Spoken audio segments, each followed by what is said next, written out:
할렐루야. 여러분 사랑합니다. 사랑합니다. 사랑합니다.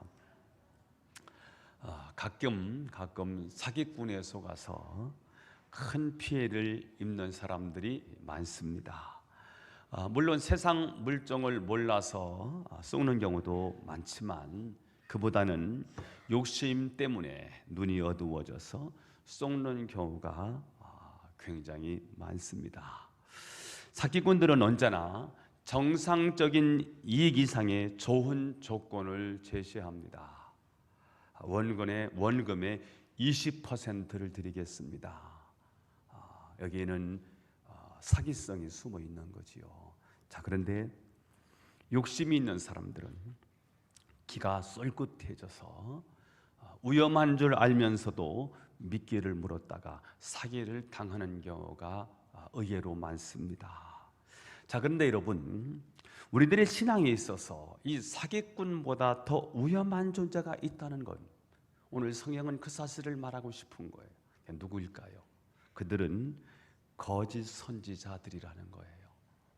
시대가 어렵고 혼란한 틈을 타서 악한 영은 거짓 선지자들을 내세워서 우리의 영혼을 망가뜨린다는 거예요.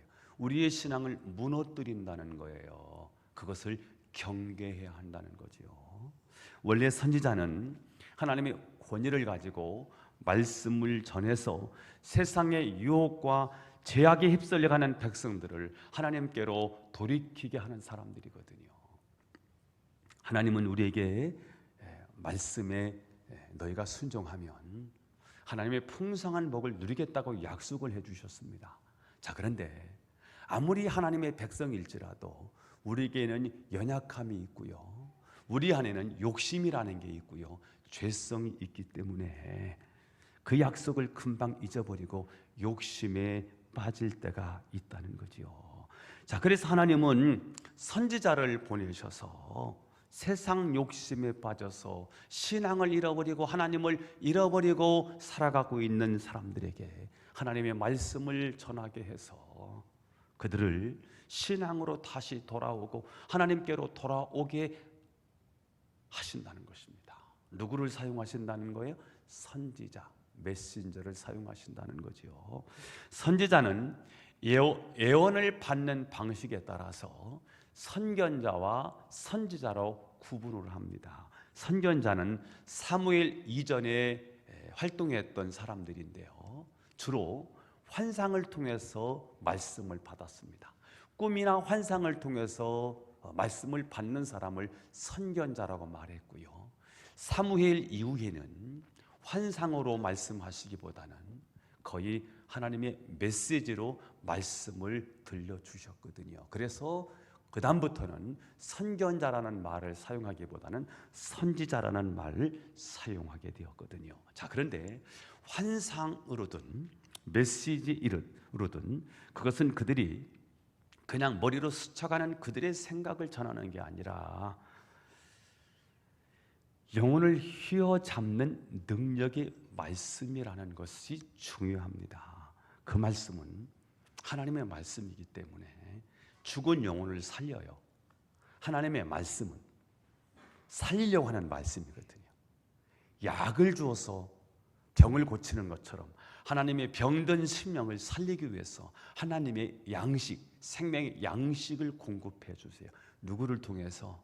하나님이 직접 말씀을 하시지 아니하고요, 하나님이 선지자를 통해서 선지자가 하나님으로부터 위탁받은 그 말씀을 백성들에게 전달을 해서 백성들이 그 말씀을 듣고 영혼이 살아나게 되는 거고요, 그 말씀을 들으면 죽은 자가 살아나고요, 신앙이 잠든 자가 깨어나게 되는 것이고요, 경제도 살고 그 말씀으로 나라도 살게 되는 거지요.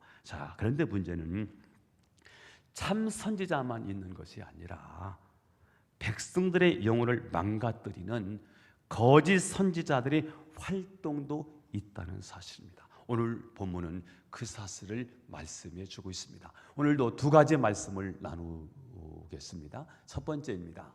그러면 거짓 선지자들의 특징이 무엇일까? 거짓 선지자들은 책망의 말을 하지 않아요. 죄를 지적하는 말을 하지 않아요. 사람의 듣기 좋은 말만 한다는 거예요. 오늘 본문이 그것을 이야기를 해주고 있더라고요.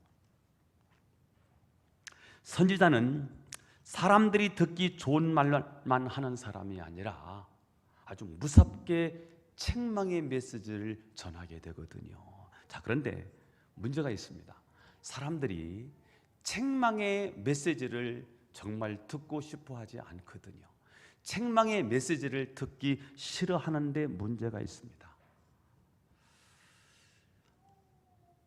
내 삶을 고치려고 하지 않고 말씀이 틀렸다고 생각을 하는 거예요. 구약에 활동했던 예언자들이 하나님 말씀을 선포하잖아요. 대부분은 사람의 듣기 좋은 말만 해요. 그런데 참 선지자는 과감하게 불편한 이야기, 듣기 싫은 이야기를, 책망의 메시지를 증거해요. 엘리야는 악한 통치를 보고 이러다가는 북이스라엘이 완전히 멸망할 것 같아요. 하나님이 말씀하셨어요. 가서 말씀을 전하라는 거예요. 내 말이 없으면 수년 동안 비도 이슬도 내리지 않을 것입니다 라고 하는 심판의 메시지를 증거했습니다. 그러면 이 심판의 메시지를 들은 아합이 회개하고 돌이켜야 되지 않습니까? 그런데 메시지가 틀렸다고 생각하는 거예요. 잘 사는데, 우리 형편이 경제적으로 넉넉한데 지금 이 메신저가, 선지자가 틀렸다고 생각해요. 그래서 선지자를 죽이려고 해요. 선지자를 수배령을 내려요. 그래서 선지자인 엘리야가 도망다니는 이야기가 열왕기상 17, 18장에 쭉 이어지지 않습니까? 나라 형편을 보니까 이러다가는 나라가 정말 망할 것 같아요. 풍전등화예요. 그래서 남유다의 멸망을 앞에 놓고 에레미야 선지자가, 에스겔 선지자가 예언을 합니다. 이러다가 망합니다. 이러다가 이 나라 멸망합니다. 그랬더니 그 말씀을 듣기 싫대요. 대부분의 선지자가 다 좋은 말만 해줬거든요. 우리나라는 예루살렘 성전이 있기 때문에 이 성전이 우리나라를 지켜줄 것이다. 우리는 택한 민족이기 때문에 하나님이 이 백성을 지켜주실 것이다. 하나님이 회개하라는 거거든요.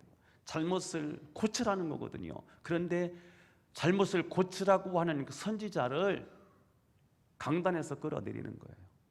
그리고 안 되니까 감옥에 가둬버렸어요. 그게 예레미야예요. 예루살렘 성전이 멸망합니다 라고 예언을 한 선지자가 에스겔이에요. 굉장히 고난을 당하는 거예요. 그래서 선지자는 백성들에게 인정을 받고 싶은 유혹이 있어요. 좋은 말, 달콤한 말을 해주어서 백성들에게 박수를 받고 싶은 유혹이 있어요. 책망의 말, 좋은 말은 안 하고, 책망의 말은 안 하고 좋은 말만 하고 싶은 그런 유혹이 있어요. 그 유혹이 넘어가서 하나님의 말씀으로 증거하지 못하는 선지자를 거짓 선지자다라고 말씀을 하고 있는 장면이 오늘 본문의 이야기거든요. 한번 읽어보겠습니다. 5절입니다. 5절 시작. 내 백성을 유혹하는 선지자들은 이에 물 것이 있으면 평강을 외치나 그 입에 무엇을 채워주지 아니하는 자에게는 전쟁을 준비하는도다.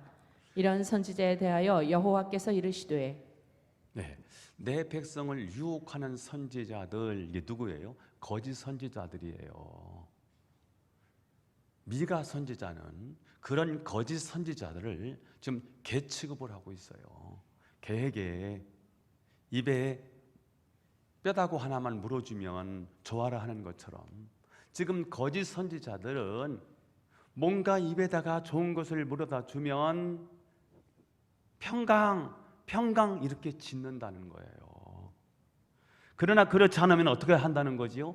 전쟁을 준비한다는 거예요. 그렇지 않으면, 입에다가 좋은 것을 물어다 주지 않으면 전쟁을 치르듯이 저주를 퍼붓는다는 거예요.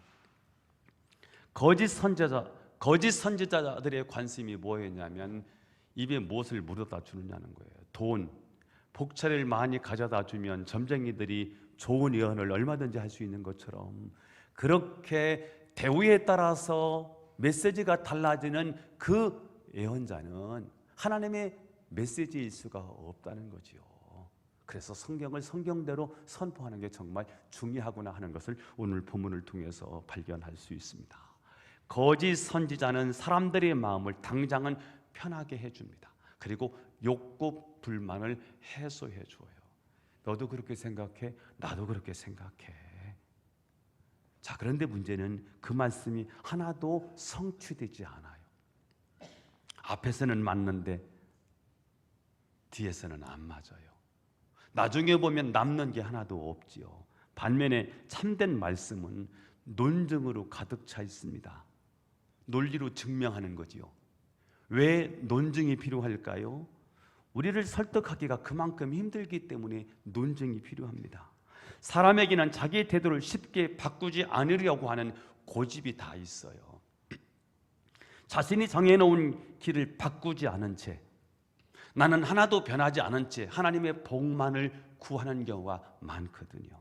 그래서 하나님께서는 왜 그러면 안 되는지를 논증을 하시고 설득을 하십니다. 그래서 여러분, 말씀이 어려워요.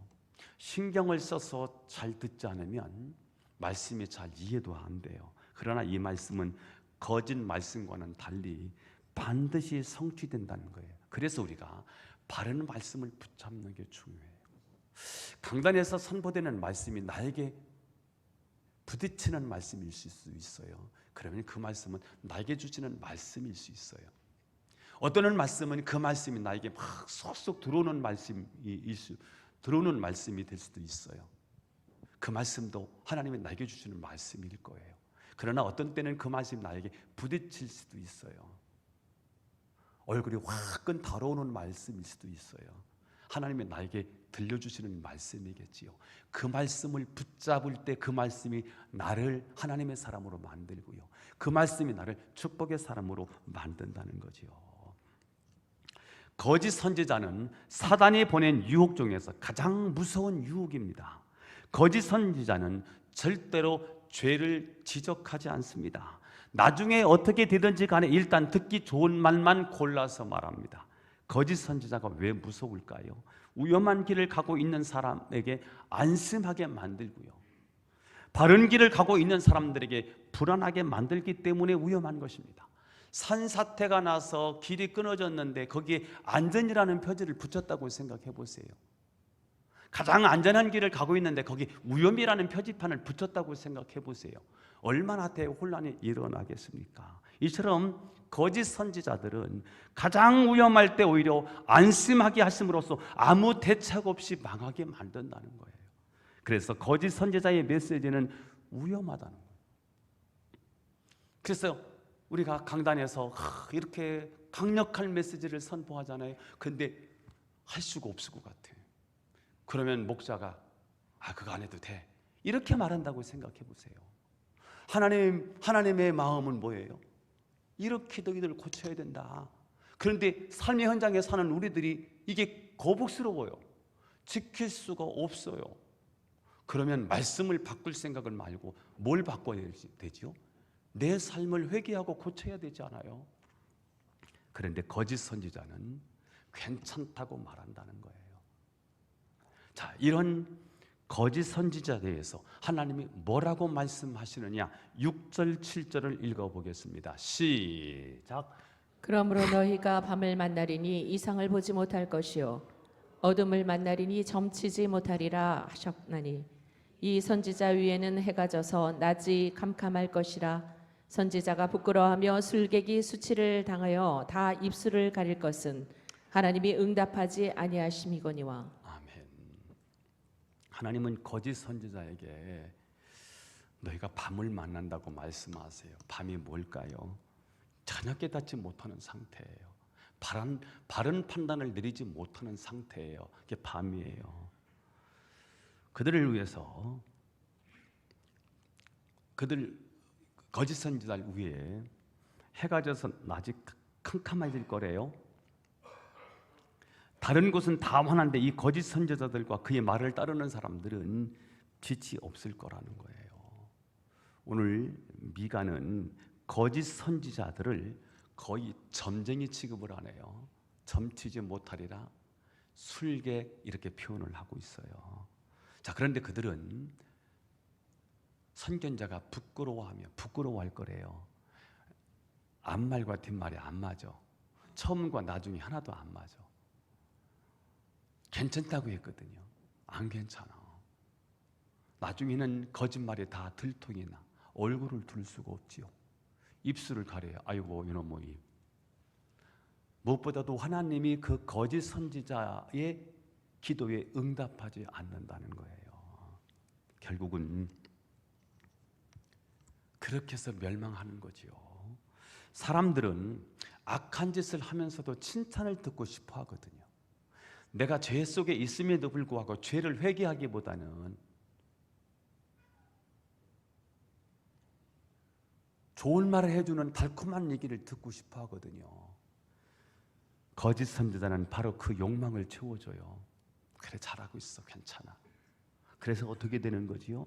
결국은 거짓 선지자의 말을 듣고 거짓 선지자의 멸망과 함께 그 말을 따랐던 사람이 함께 멸망한다는 거예요. 저는 요즘 거짓 선지자가 뭔가를 생각을 해봤더니 TV더라고. 세상 지식이더라고. 세상의 정보더라고. 하나님의 말씀이 선포됐는데 현장에 가보니까 말씀과 전혀 다른 메시지가 기다리고 있어요. TV에서 다 알려주더라고요. 너 그렇게 살면 망해. 너 교회에서 성경 가르쳐주고 있는데 그 말씀대로 살면 너 망해. 그런데 세상에 나가면 세상에 거짓 선지자가 너무 많아. 그렇게 살아도 그렇게 살 필요 없어. 그렇게 살아도 어떤 일이 일어나지 않아. 세상 사람들처럼 그렇게 살아가는 거야. 이 거짓 선지자들이 너무 많아. 오늘 이 시대에 저는 여러분을 혹하게 하고 기분 좋게 하는 그런 메시지에 현혹돼서 여러분의 영혼을 팔아버리는 그런 엄청난 우를 범하지 않게 되기를 축복합니다. 하나님의 말씀을 믿고 따르는 결단이 있게 되기를 주 예수님의 이름으로 축원합니다. 자, 두 번째. 자, 그러면 두 번째는 거짓 선지자와 달리 미가의 예언은 어떨까? 미가는요, 성령 충만함으로 예언을 한다는 거예요. 이게 중요해요. 성령 충만함으로 예언을 한다는 거예요. 8절이 답이에요. 읽어보겠습니다. 시작. 오직 나는 여호와의 영으로 말미암아 능력과 정의와 용기로 충만해져서 야곱의 허물과 이스라엘의 죄를 그들에게 보이리라.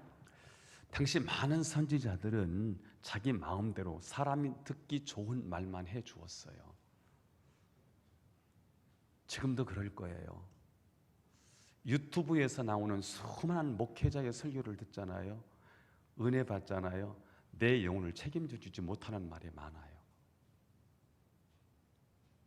그렇다고 해서 거짓 선지자라는 말이 아니에요. 이 상황을 몰라요. 여러분의 상황을 모른다고요. 그냥 좋은 말이에요. 은혜로운 말이에요. 거기에 내 생명을 다 맡길 수는 없어요. 다 참고 자료예요. 하나님이 내게 주시는 말씀이 들려지기를 축복합니다. 하나님이 매일매일 성경을 읽으면서 나에게 주시는 그 말씀이 때로는 달콤하기도 하지만 때로는 채찍이 되어서 아프기도 할 거예요. 그 말씀이 나에게 주시는 그 말씀이 내가 들어야 할 말씀이고 그 말씀대로 살 때 우리는 고쳐서 회개해서 하나님 앞에 바르게 살아갈 수 있고요. 그런 사람만이 하나님의 은혜 속에서 살아가게 되는 거지요. 오늘 미가는 성령 충만함으로 예언을 한다는 거예요. 그 예언의 말씀은 성령으로 충만해서 야곱의 허물과 이스라엘의 죄를 드러내는 거예요. 들춰내는 거예요. 말씀은 죄를 책망하는 거잖아요. 내 죄를 들춰내는 거예요. 말씀은 빛이에요. 어두움을 드러내는 거예요. 말씀은 우리의 내 자신을 보는 말씀은 거울이에요. 내 죄를 드러나게 만들어서 죄를 부끄럽게 만들고요. 그리고 이 말씀은 성령으로 충만한 말씀이기 때문에 이 말씀은 나를 회개하게 한다는 것입니다. 사실 백성들은 그 책망의 메시지를 받아들이지 않을 수도 있어요. 거부할 수도 있어요. 그러나 성령님은 사람들의 무관심과 거부를 극복할 수 있는 뭐를 주시느냐? 여기 보니까 능력과 정의와 용기로 충만해져서 그런 능력을 주신다는 거예요. 회개할 수 있는 능력, 고칠 수 있는 능력, 정의, 용기를 주신다는 거예요. 성령님은 우리의 죄와 허물을 들춰놔서 회개할 수 있는 능력이세요. 이게 성령님이 하시는 일이죠. 성령님은 우리를 변화시켜서 새 사람으로 만드세요. 그래서 성경은 뭐라고 말하죠? 오직 성령이 너에게 임하시면 너희가 권능을 받는다는 거예요. 어떤 권능일까요? 회개케 하는 권능이요. 내가 죄인인 줄 몰랐어요. 그런데 성령이 임하시니까 내가 죄인인 것을 알려줘요. 죄가 굉장히 더럽고 추하고 부끄럽다는 사실을 알려줘요. 죄가 아파서 눈물이 터지게 만들어요. 눈물샘을 터뜨리세요. 누가 하시는 일이에요? 성령이 임하시면 권능을 받아요. 회개케 하는 권능이요. 성령이 하시는 거예요. 용서할 수 없는 사람을 용서하게 하는 권능, 사랑할 수 없는 사람을 사랑하게 하는 권능, 성령님이 하신다는 거예요. 여러분, 가장 힘든 게 뭘까 생각해 봤어요. 용서가 힘들더라고요. 진짜 힘든 게 용서인 것 같아요. 용서할 수 있는 사람을 용서하는 것은 할 수 있어요. 사랑할 수 있는 사람을 사랑하는 거, 그거 할 수 있어요. 그러나 사랑할 수 없는 사람을 사랑하는 거 정말 어려워요. 용서할 수 없는 사람을 용서하는 일 정말 어려운 것 같아요. 말은 쉬운데, 남 얘기니까 쉬운데 내가 용서할 수 없는 사람, 저 인간을 보면 그냥 죽이고 싶어. 그런데 그 인간을 사랑하고 용서하는 거 정말 어려운 것 같아요. 그런데 용서가 안 되면 우리의 영적인 진도를 한 걸음도 내디딜 수 없더라는 거예요. 사랑할 수 없는 사람을 사랑하지 않고서는 우리의 영적인 진도가 진행이 안 되더라는 거예요. 그래서 우리는 지금 어디에 지금 다 발목에 잡혀 있느냐면 용서할 수 없는 사람을 용서하지 못하는 것에 다 발목에 붙잡혀 있어서 신앙의 걸음을 한 걸음도 앞에 나갈 수가 없더라고요. 오죽하면 성경은 예수님께서 말씀하시지요. 형제에게 불화한 일이 생각나거든 제사보다 중요한 것은 용서하고 와, 이렇게 말씀을 하셨을까요? 요즘 새벽기도 시간에 창세기 말씀을 함께 나누고 있는데요. 창세기 33장을 보면 야곱이 고향을 떠난 지 20년 만에 형 에서를 만나서 7번 절하는 장면이 나옵니다. 야곱은 에서를 만나고 싶지 않아요. 굉장히 부담스러운 사람이에요. 20년 전에 과거가 하나도 청산되지 않았습니다. 야곱이 속이는 자예요. 남의 등을 쳐먹는 사람이에요. 사기꾼이에요. 그래서 자기는 좋은데 상대방에게 많은 피해를 입힌 사람이에요. 사기를 친 거거든요. 자기에게 가만히 있으면 내려올 축복을 야곱이 사기를 쳐서 그 축복을 빼앗은 거예요. 자기는 빼앗았지만 에서 입장에서는 빼앗긴 거예요. 그래서 그 친구 때문에 내가 이렇게 어렵게 지낸다 생각하면 도저히 용서할 수가 없는 사건인 거예요. 그래서 20년 만에 야곱은 고향으로 돌아가야 되겠어요. 왜냐하면 하란 땅에 있어 보니까 신앙생활이 안 되는 거예요. 외삼촌 나반의 집에서 20년 동안 모슴처럼 살았는데 돈은 벌었고요. 재산도 늘어나고요. 가족도 많이 있어서 와이프 4명씩이나 얻고 자식을 11명을 낳았어요. 사실은 갈 때는, 집을 떠날 때는 빈털터리로 갔지만 지금 20년 만에 집으로 돌아올 때는요, 이거는 자수성가해서 돌아오는 걸음이에요. 자기의 20년의 삶을 자랑하고 싶은 마음도 있었을 거예요. 그리고 고향으로 돌아가야 되는데 고향으로 돌아가야만 되는 이유가 하란 땅에서는 신앙생활이 안 돼요. 창세기 28장에서 베델에서 하나님을 만났는데 그 하나님을 계속해서 섬길 수 있다고 생각했는데 하란 땅에 오니까 그게 잘 안 되는 거예요. 분위기가 안 되고 환경이 안 돼요.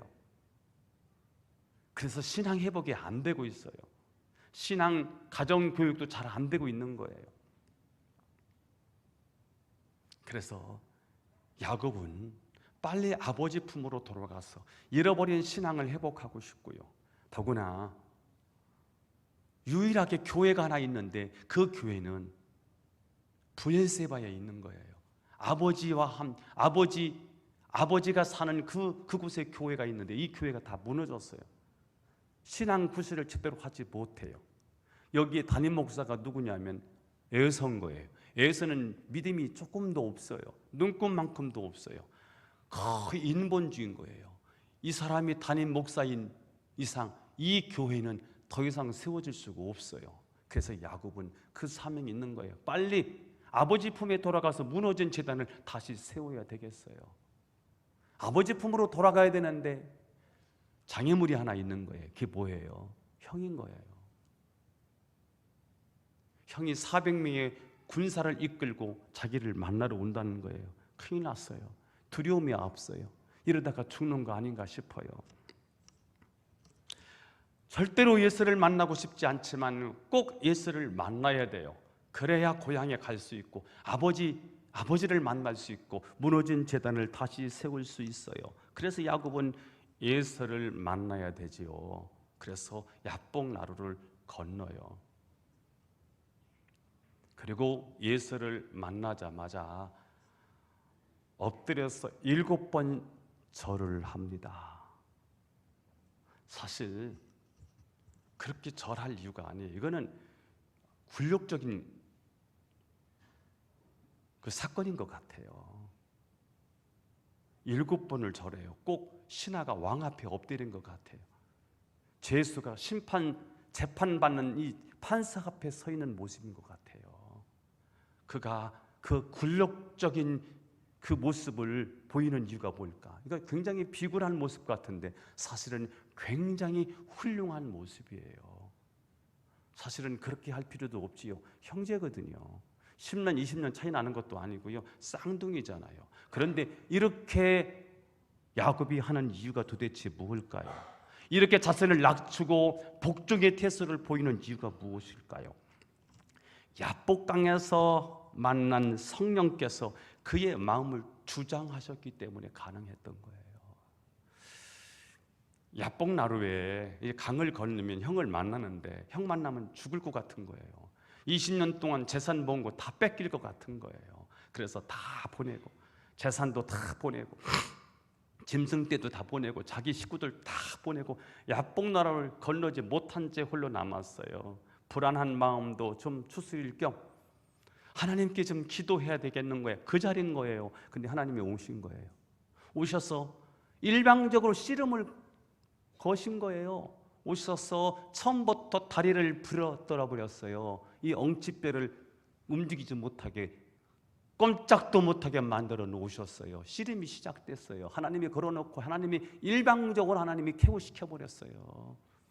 그리고 그의 이름을 붙지요. 네 이름이 무엇냐 했더니 야곱이래요. 야 야곱한데 거짓말하고 사기치고 수작 부리고 계산하고 발꿈치를 몰래 숨어서 넘어뜨리고 그렇게 해서 얻는 승리는 이 기독인의 승리가 아니야. 이건 하나님의 백성의 승리가 아니야. 너 야곱대로 살면 안 돼.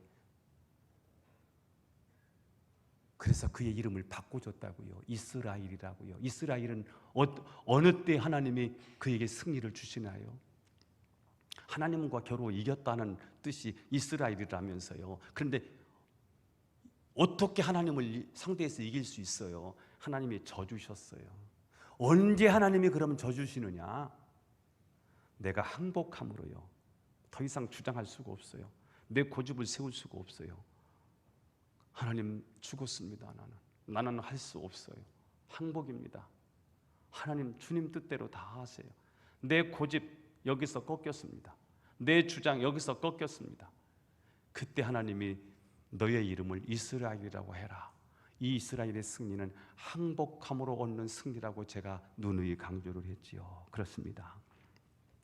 야복강에서 만난 성령께서 그의 마음을 주장하신 거예요. 그는 에서에게 복종하는 것을 하나님이 원하신다는 사실을 알고 7번 절을 합니다. 이것이 에서에게 복종한 것이 아니라 하나님 뜻에 자신을 쳐서 복종시켰다는 것입니다. 그렇게 했을 때 에서는 더 이상 야곱과 싸워야 될 이유가 사라진 거예요. 에서가 야곱을 만나기 전에는 미움이 있었어요. 증오의 마음이 있었어요. 죽이고 싶었던 앙금이 있었어요. 그런데 야곱이 7번 절하는 이 모습을 보는 순간 에서에게 있었던 증오감이 사라졌어요. 그리고는 울컥하면서 그를 얼싸안고 그를 화해의 입맞춤을 하는 장면이 33장의 아주 중요한 메시지로 우리에게 다가오는 것입니다. 혹시 마땅히 존경해야 할 부모님, 마땅히 존경해야 할 직장 상관들을 인정하지 않고 자꾸만 업신여기고 비판하는 분이 계십니까? 그렇다면 아직 내가 인간이 덜 돼서 그렇구나 라고 여기시고 다시 야복너루로 가셔야 됩니다. 야복너루를 가셔서 거기서 하나님을 새롭게 만나지 않으시면 진도를 나갈 수가 없어요. 그곳에서 내 자아, 내 고집이 깨지는 시간이 반드시 필요합니다. 그때 성령께서 나를 주장하시기 시작합니다. 이렇게 성령께서 우리 마음을 주장하시면 어떻게 될까요? 그렇게 용서할 수 없었던 그 사람에게 기꺼이 머리를 숙일 수 있게 되지요. 이것은 그 사람에게 머리를 숙이는 것이 아니라 그 사람을 나의 머리로 두신 하나님께 복종하는 일입니다. 저 사람의 잘못은 잘못이고 내가 그에게 머리를 숙이는 것이 하나님의 뜻이구나. 하나님이 지금 저 사람의 잘못보다는 내 교만을 문제 삼고 계시는구나 하고 전적으로 복종의 표시를 할 때 우리는 드디어 승리자 이스라엘이 되는 것입니다. 오늘날 우리는 세상을 너무나 겁내고 있습니다. 그러나 사실은 세상이 우리를 겁내야 하지요. 왜냐하면 우리가 가진 말씀에는 세상을 뒤엎는 권능, 황폐한 곳을 옥토로 바꾸는 권능이 있기 때문입니다. 그냥 듣기에는 책망의 말씀 같고 귀에 거슬리는 말씀 같지만 그 말씀 속에는 불가능한 것을 가능케 하는 권능이 있습니다. 온 세상에 덤벼들어도 이 말씀을 붙잡고 있는 사람을 절대로 이길 수가 없는 것입니다. 사람들은 매끄럽고 듣기 좋은 설교만을 많이 찾습니다. 그러나 하나님의 말씀은 그렇게 마냥 듣기 좋은 말로 되어 있지 않습니다. 하나님의 말씀은 영혼을 사로잡는 말씀이지요. 그 말씀은 먼저 설교자를 압도합니다. 그래서 그 설교자가 그 말씀을 사용하여 설교를 하는 것이 아니라 그 말씀이 설교자를 사용합니다. 사람들은 위로받기 위해서 교회를 찾아오지만 위로받기 전에 해야 할 일이 하나 있습니다. 그것은 말씀의 빛으로 자신의 죄를 낱낱이 보아서 그것을 고백하는 일입니다. 하나님, 이렇게 제가 못됐습니다. 이렇게 제가 악했습니다. 하나님, 이런 마음을 품었습니다. 그렇게 자백하고 회개할 때 생명이, 하나님의 말씀이 생명으로 내게 오게 되는 것입니다. 교인들은 두 부류로 나누어지는데 한 부류는 바른 말씀을 듣고자 하는 사람이지요. 그래서 말씀을 갈망해요. 하나님 말씀을 사모합니다. 반면에 위로와 인정을 받고 싶은 사람도 있습니다. 그들이 제일 듣기 싫은 설교가 지금의 삶을 바꾸라는 겁니다. 그렇게 바꾸기에는 너무 먼 길을 걸어왔고요. 너무 많은 것을 가지고 있습니다. 그래서 그들은 정직한 설교보다는 위로해주고 싸매주는 설교를 좋아합니다. 그러나 그런 설교는 그들의 영혼을 책임져 주지 못합니다. 여러분, 듣기에 좀 괴로워도 바른 말씀에 자신의 삶을 거는 자가 되기를 축복합니다. 당장 어리석은 지처럼 보여도 말씀의 모든 것을 거는 사람은 반드시 살게 되어 있습니다. 그러나 세상과 말씀 사이에 양다리를 걸치고 있는 사람은 거센 제약의 물결에 휩싸여서 망하고 마는 것입니다. 저는 여러분이 거짓 선지자가 들려주는 듣기 좋은 말씀이 아니라 성령께서 교회들에게 주시는 생명의 말씀을 붙잡게 되기를 바랍니다. 그런 사람만이 세상으로 떠내려가지 않고 살아남아서 하나님이 주시는 풍성한 삶을 누리게 됩니다. 저는 여러분이 여호와 영으로 말미암아 생명의 말씀이 떨어질 때 그 말씀을 붙잡고 승리하는 여러분이 될 수 있기를 예수님의 이름으로 축원합니다.